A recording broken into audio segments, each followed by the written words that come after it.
approving these plans. So what? Do we sort of clear the slate for these schools? Are they, do we sprinkle holy water on them and say you are no longer low-performing schools, press on? Or what is the ultimate goal or benefit from this? You simply read their plans, Pardon? and you feel that these plans are well-written and describe what the school is going to do to improve.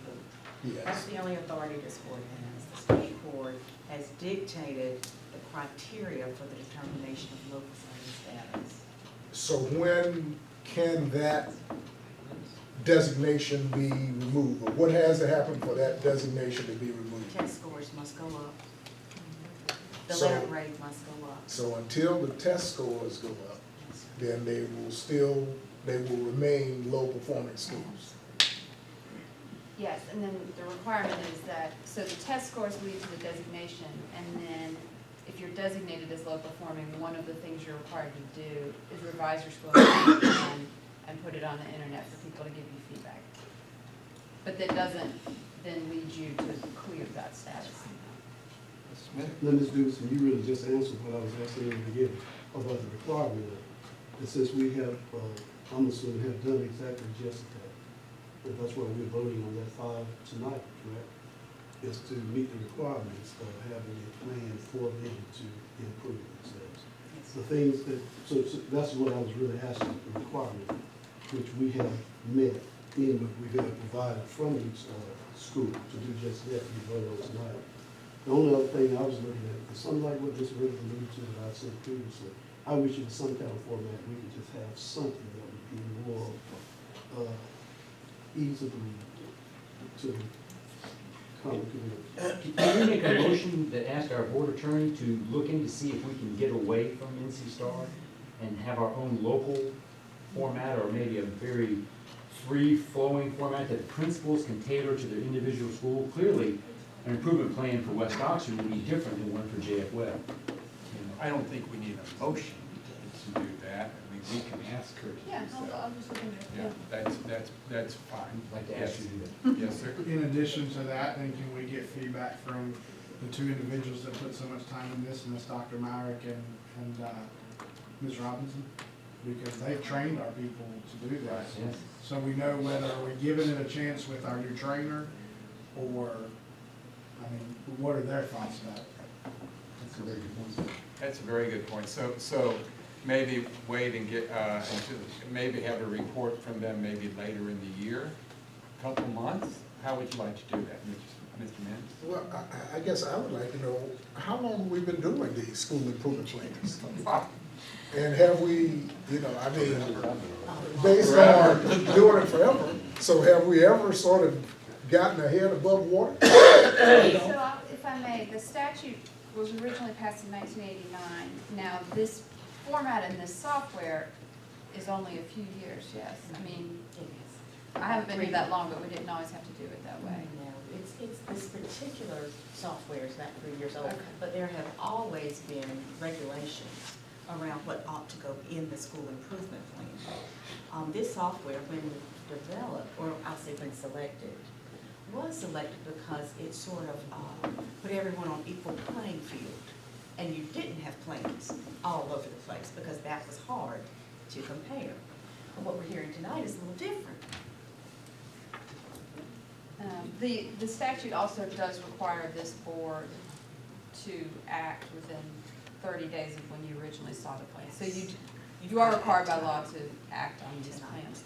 With the motion that we already have. Yeah, that's Yes, on the sir. table. It's on the That's floor. table. I won't take the time, I'd love to know, so what if we don't approve it?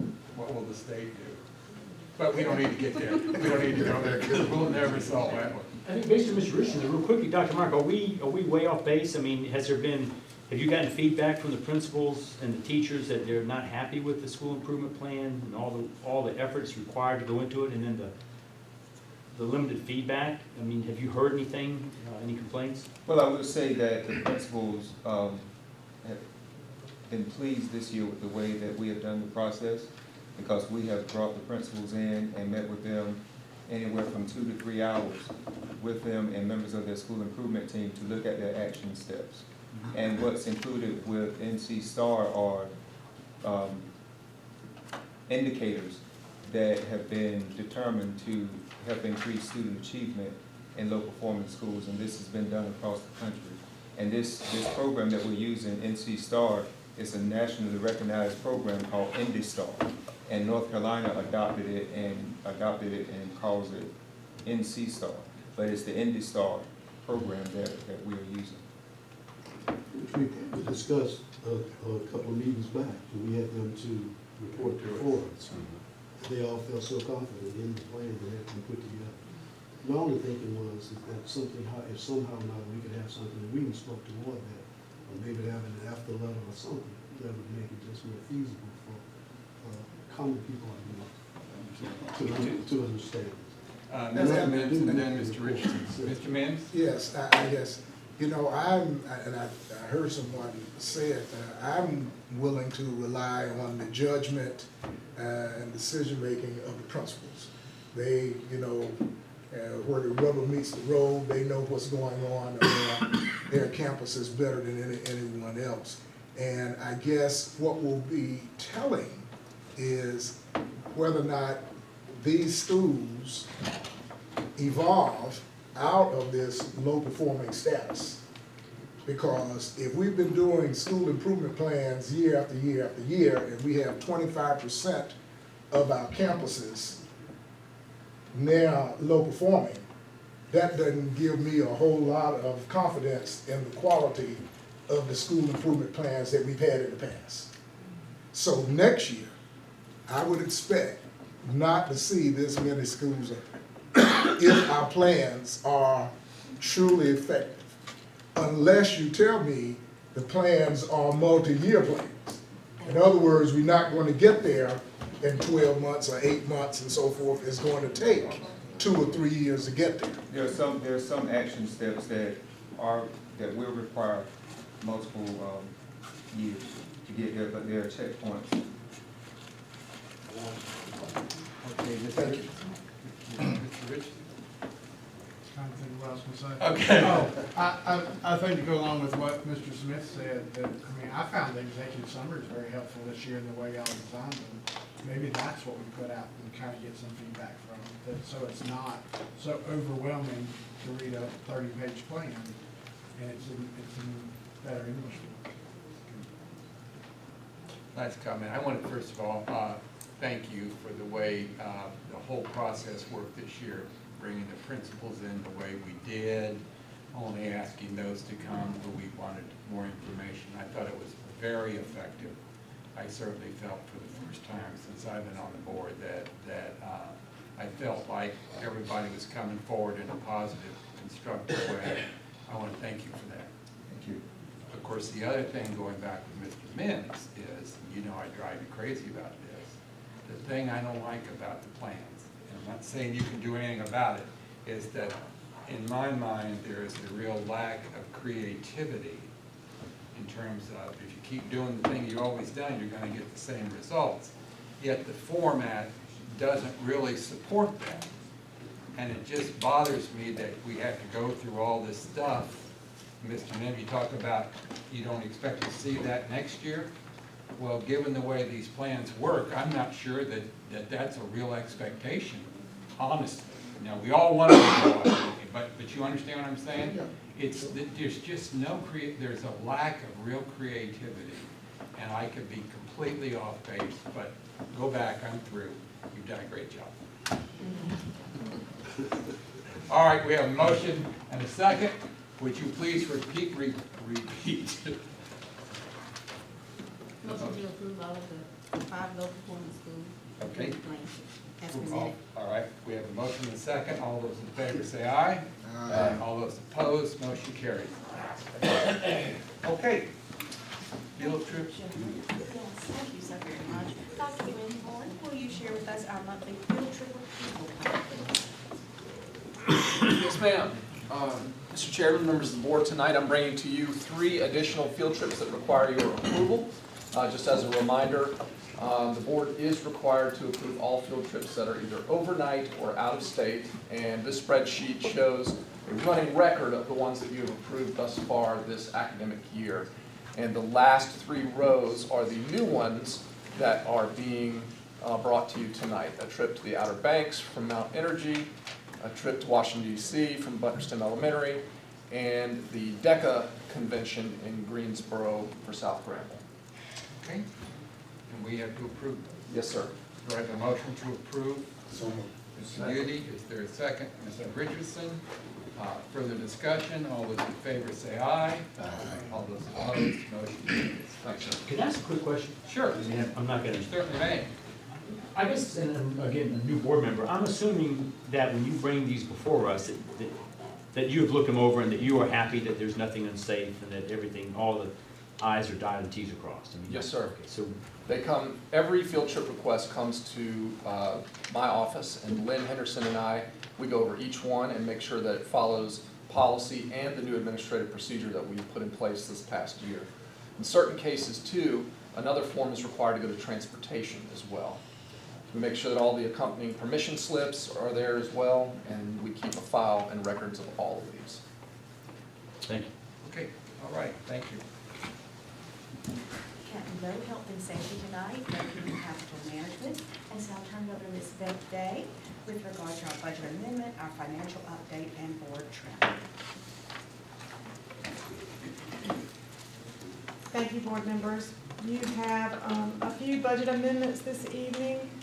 The first budget amendment being the state funds, and this is a budgeting additional state special reserve funding as requested by the Exceptional Children's Department.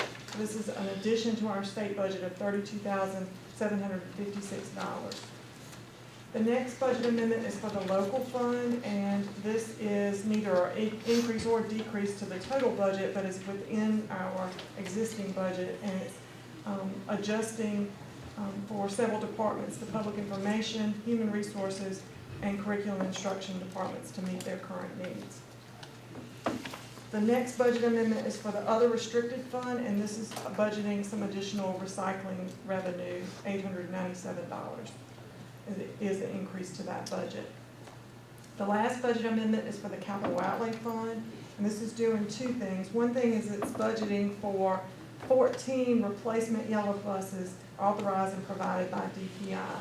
And this is something that we receive from DPI, and they actually make the payments, but we are required to budget for it and record it on our books. So that's a total of $1,204,467.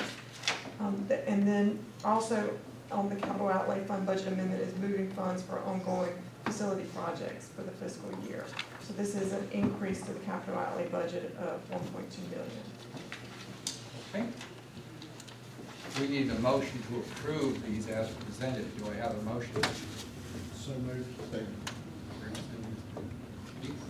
All right, motion is second. All those in favor say aye. All those opposed, motion carries. The financial update, board members, you have as of October 31st, 2018. At that point, we are 33% through our fiscal year, and the percentages are in line and our expenditures are within budget. The other part of the financial update is the board travel, and you have the expenditures as of October 31st, 2018. And I believe this is an identical report to what you had seen. There were no additional expenses within the month of October. So the remaining budget for the board travel is $8,650.52. Can I ask a question? You may. Looking at the board travel, if funds are not expended, do they roll over or zero out at the end of the year? Yeah, so that is just as anybody else's budget that's not spent, this is a local budget.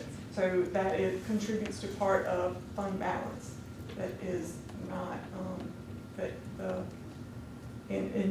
in our case, it's fund balance that's not spent, because we're in a situation where we're spending fund balance, so less fund balance that's spent, any money that's left in the budget. Thank you. Thank you. Thank you. All right, very good.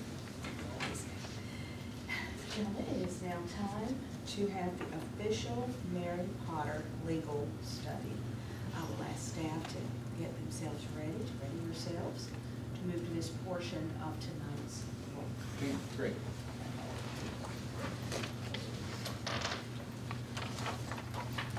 Jim, you should have been able to pull this out. This was attached for the study itself. Tonight's presentation has an own presentation, just highlight pieces for you. I don't believe a copy of this was in board packet, but if you'd like a hard copy, this is on board docs. This is on board doc. Yes, sir. Yeah, that's, see that. And if we have copies for the public as well.